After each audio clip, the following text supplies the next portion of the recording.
Welcome back to Lead-erally Speaking, a leadership podcast ran by the Year 3s in RBSLA.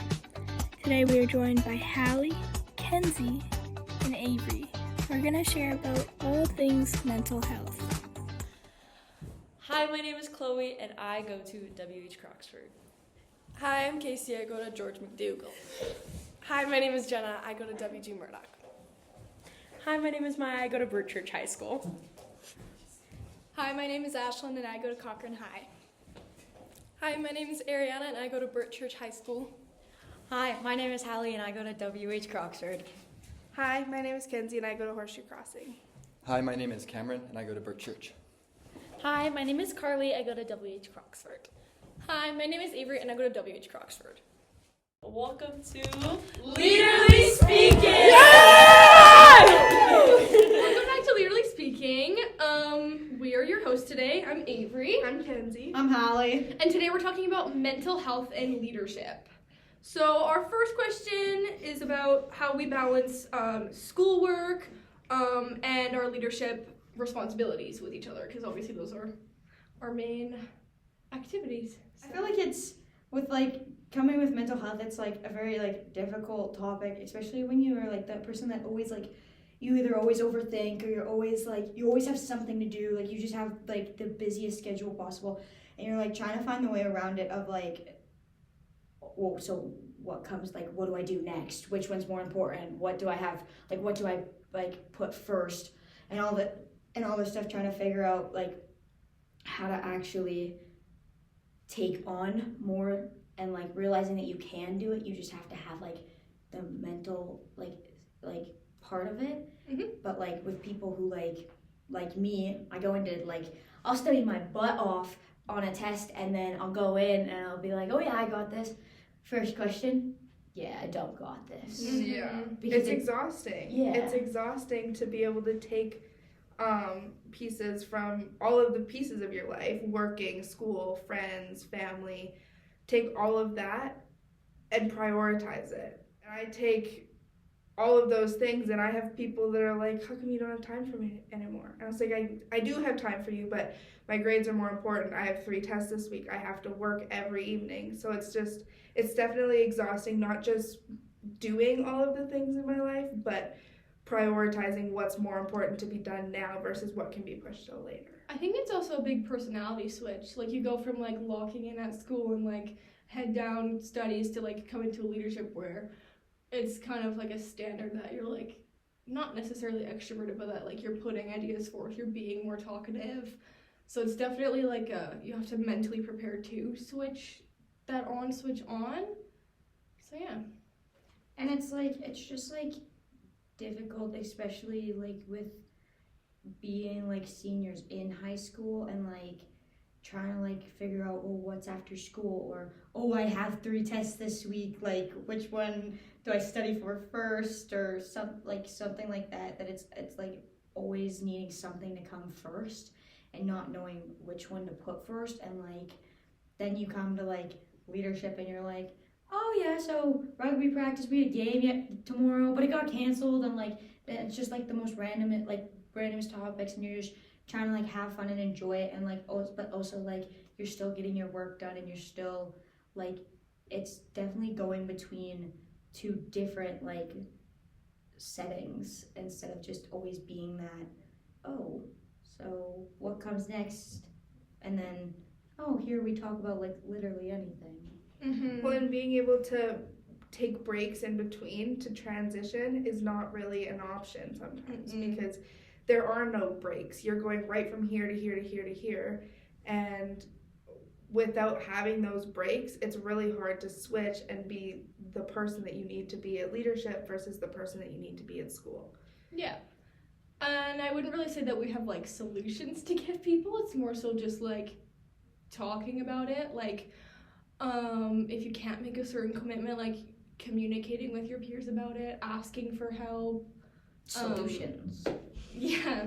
It's not necessarily we don't have a fix-all for anyone. It's just I don't find your priorities and ask for help when you need it. I don't think there really is a fix-all. I think it's that is always going to be something that you have, especially if you struggle with it first. And like I feel like there's always gonna be that little piece. Like it might get better, but like there always is gonna be that little piece that you're like, okay, so I don't actually know what to do, or I don't know what to like, or I'm stressed out about this test coming up, or I'm stressed out because I have so much on my plate.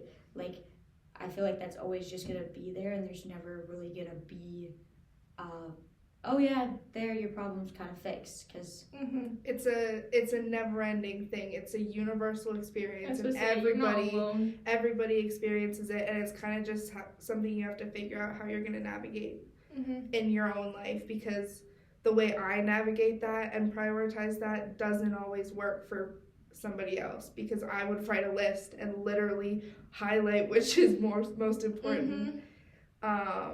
And that doesn't mean I'm always going to follow it, but I definitely at least know what needs to be done. Yeah, I'm a huge planner. I need a plan. So, like, I always have, like, a billion.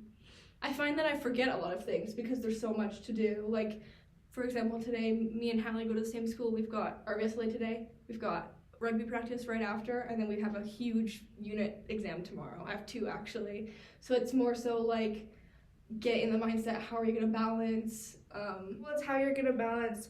Like, yes, leadership is a priority, and we're here to do leadership today, but I also have 2 unit tests and a quiz tomorrow. So between doing this, supporting my friends later in their hockey game, and then going to work, when am I going to study for the unit tests?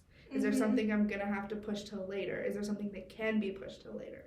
And I also think it's a lot of put yourself first.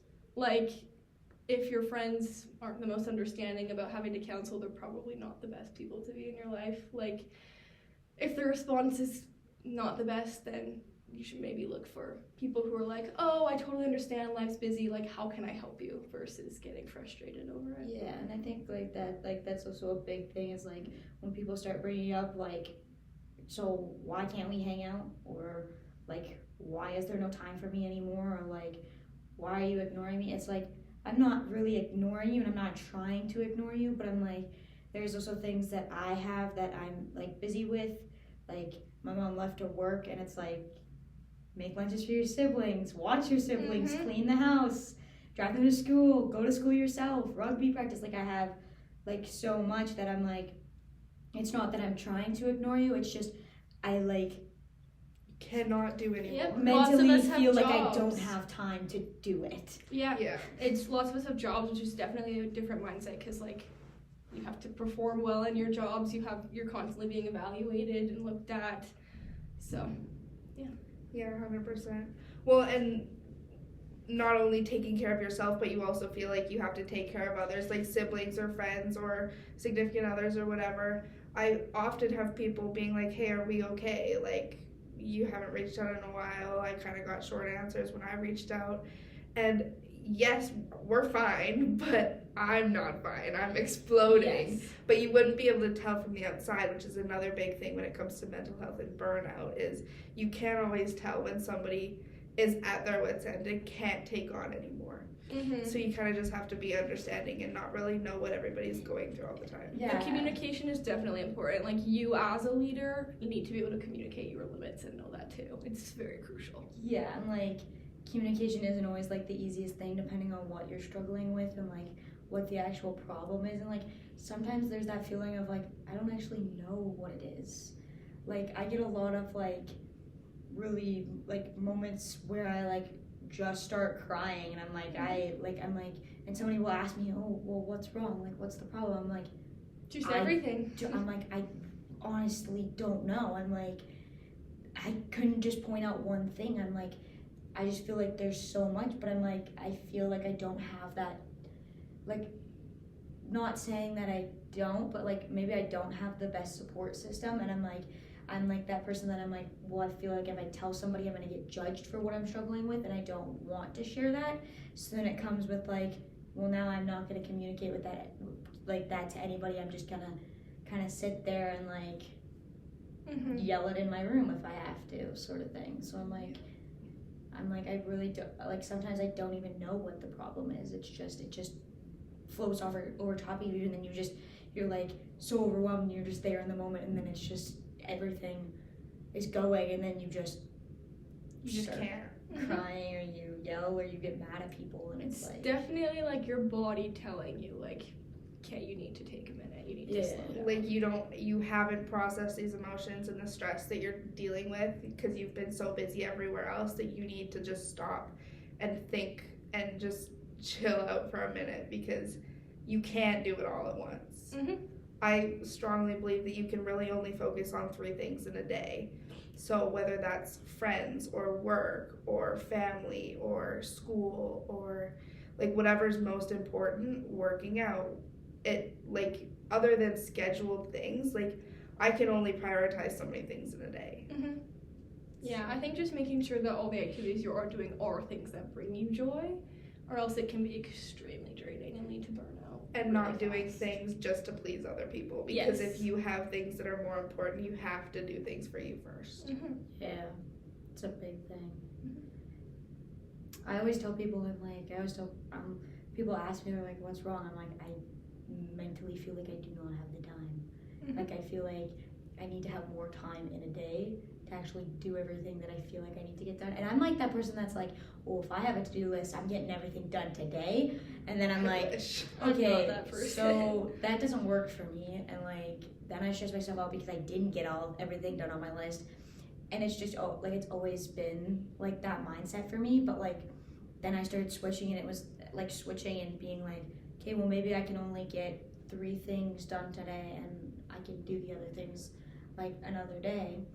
So, and like it kind of like helped me switch a little bit, just to like not have so much stress, but like bring it down just a little bit. So And going back to support systems, when you feel like you don't have any, like a good support system, and you feel like you're going to be judged when you dump what you're feeling, like I kind of feel the same way. My support system is going out with my friends and distracting myself, and then I come back and regroup after that.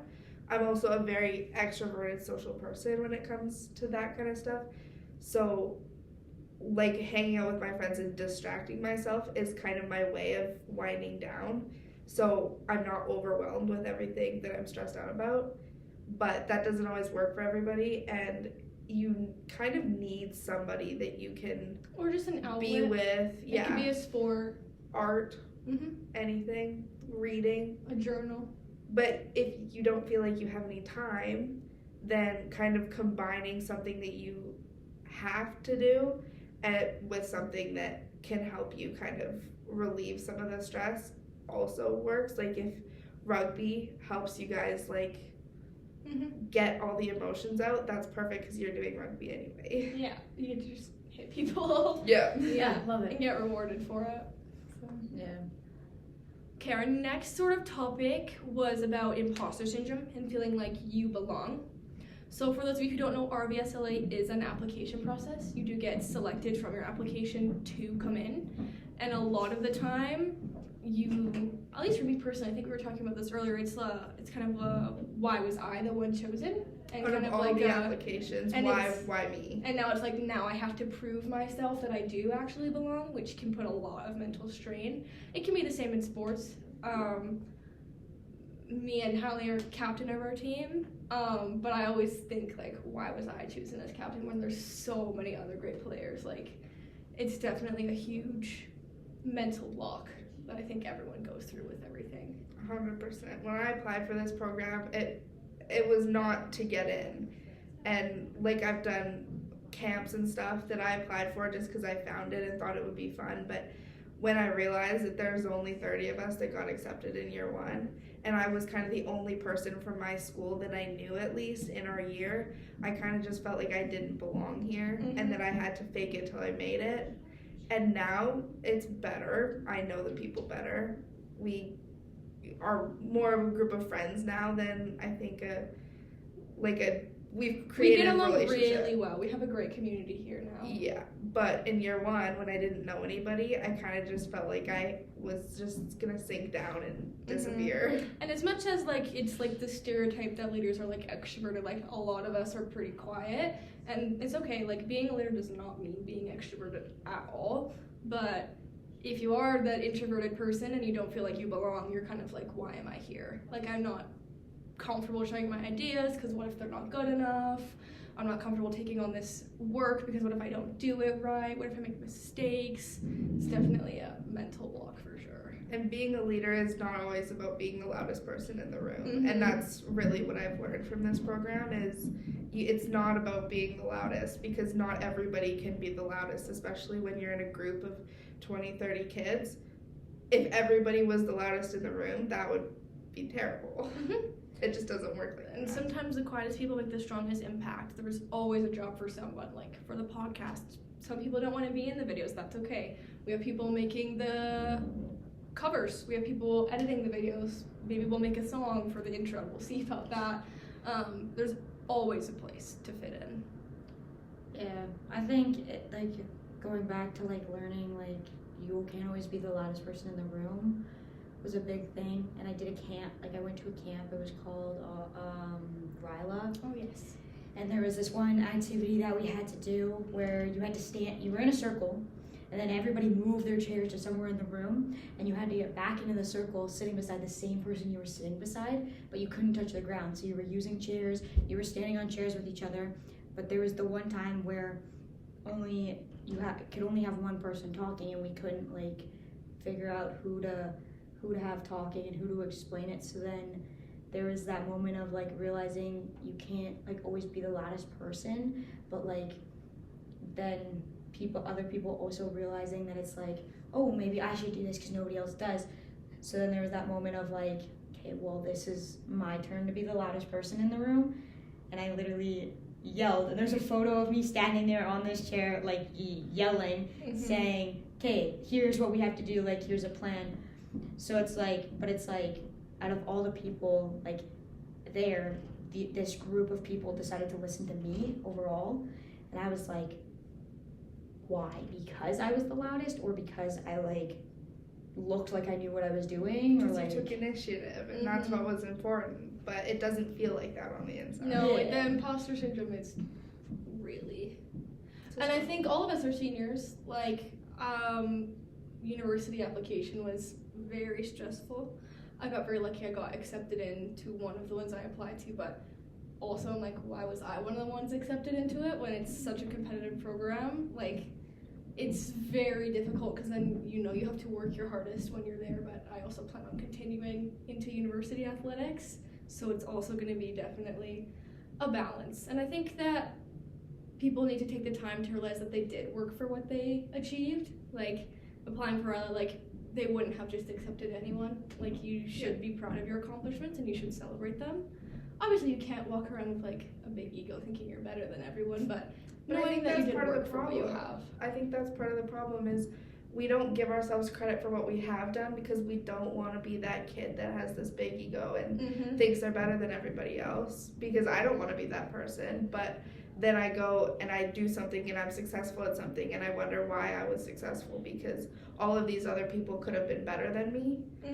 But I'm not giving myself credit for the things that I worked for. I think we need to work towards like not even celebrating yourself, but even just celebrating other people's accomplishments, because a lot of people feel that way, and just letting them know that it is okay to celebrate their achievements and that you did achieve it and you did work hard for it. Yep. So, yeah. Which also goes back to the burnout part, because it's hard to achieve those things, It is. especially when you're balancing everything else, because that is even less of a reason to give yourself credit, to validate not giving yourself credit for it, because you can't do it all. And when you do achieve something like that, you feel like you didn't do good enough in the other parts of your world. Yeah. Just be kind to yourself. Yeah. Can't remember what our final question was. overall stress. Oh yes, just balancing everything. Well, Like, I mean, again, Like, how do you deal with your stress? Great question. Rugby, literally. Yeah, I was gonna say. It's a big mental game for me, and there's been times where I've been injured and can't play, and my mental health definitely takes a downhill spiral, because I'm well, the one thing that I need to keep me not in that mental state, it got taken away because of my injury. So then it was kind of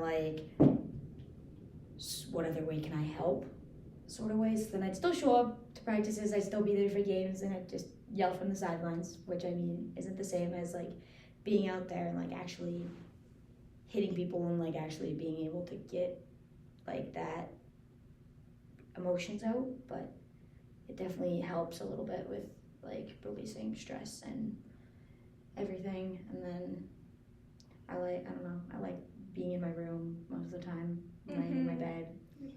It's just sometimes I just need a break, and I'm like, that feels like the one place I can go where I can like actually just lay there. I'm a huge fan of therapy. I go to therapy.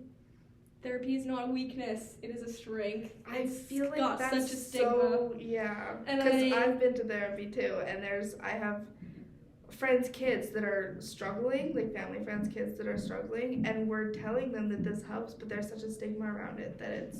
And like I know that it's also like definitely inexpensive, but getting a friend that you trust, someone just to talk about it. I'm also a rugby person. Rugby is literally my life. This first semester is nothing because I'm just waiting till I get there. But then I just think like you can't have your sole focus on something. Like me and Hallie were discussing in the car on the way here how we're putting off certain medical treatments because we don't want to lose out on rugby. So now thinking back, I'm like probably should prioritize like yourself over your like wants, but it's that definitely is a balance. prioritizing yourself. I know, because like if you're out due to a treatment, like you kind of are done. Like this is our senior year too, so you're like terrified of getting hurt and not being able to play. But yeah. Another big thing for me is I write it all down. Like I legit have like books and books at home of just like things that I've written down, just like of maybe like good things that happened throughout my day or like things that were stressing me out through the day, and I just like write them and like I date them. And then the books go away, and then it's a new page almost like every day, or maybe it's like at the end of the week that I write down something. But like there's like all of these things in like different places of like, oh, I wrote here, oh, now I wrote here, and it's like you like definitely, and it definitely helps just being able to like write it down, because maybe you're not always like talking about it, or you don't have somebody to talk to, or you're scared to talk to those people. So then it's like writing it down, I'm like, it's a big thing for me. I do it a lot, and I'm like it just helps release whatever it can with like, I'm not saying it, but I am saying it, just not out loud to people. It almost feels like it's a way to download it into something that you don't feel like is putting a burden on somebody else, because you don't want to be that person that is like being a Debbie Downer all the time. And it also, writing things down helps me process my own emotions and how I'm like organize my thoughts, because I also have ADHD and the thoughts go like this all the time. All three of us do. All day long. So getting it down definitely helps organize it. Yeah, I'm definitely a list writer, because I the ADHD, I forget a lot of things. If I don't write it down, I forget. I literally have drink water reminders in my Google Calendar because I won't. Speaking of calendars and relationships with friends, me and my best friend, are extremely busy people, so we have a shared calendar, and it works so well because then we know what days and what times we can plan something, and then you don't feel like you're constantly saying like, oh, I have this day, oh, I have this day, and then like they'll text me and they'll be like, hey, like, good luck on your test today. I just saw you have it in the calendar. Like, just a quick 20-second text message just to know that you're still, like, supporting each other. 100%. Yeah. I feel like I have done that with my friends, but I have ADHD and I can't manage 2 calendars. Like, I have my own that I share with my mom, so she knows kind of where I am. So unless I share my entire calendar with my friend, it just gets too much to be able to manage both and make sure everything's in both.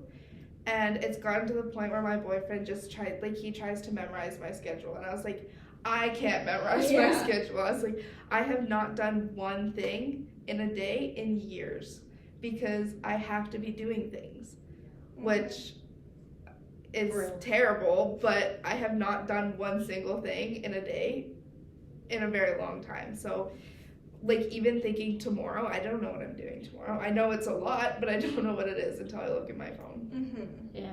Me and my friend, like, we live, like, provinces away, so it's, like, a different, like, situation, but, like, our big thing was, like, we're gonna message each other today after school and say one thing that, like, worked out well for us.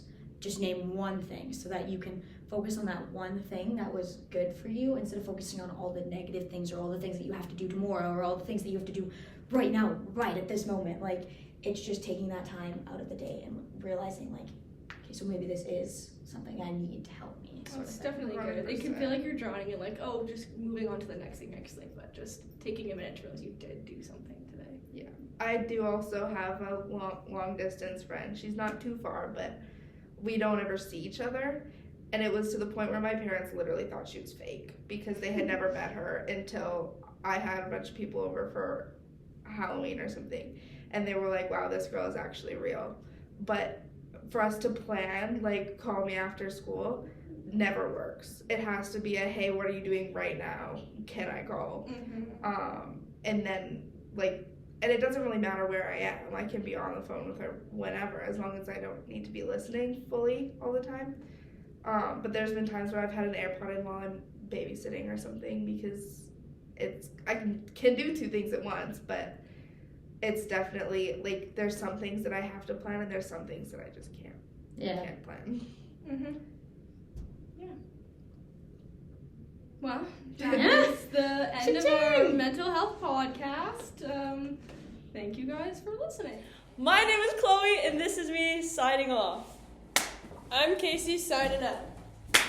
I'm Jenna, signing out. I'm Maya, signing out. I'm Ashlyn, signing out. I'm Ariana, and I'm signing out. I'm Hallie, and I'm signing out. I'm Kenzie, and I'm signing out. I'm Cameron, and I'm signing out. I'm Carly, and I'm signing out. I'm Avery, and I'm signing out. All right, guys, this is the end of our podcast. I hope you guys enjoyed. This is Lead-erally speaking. Till next time. Bye.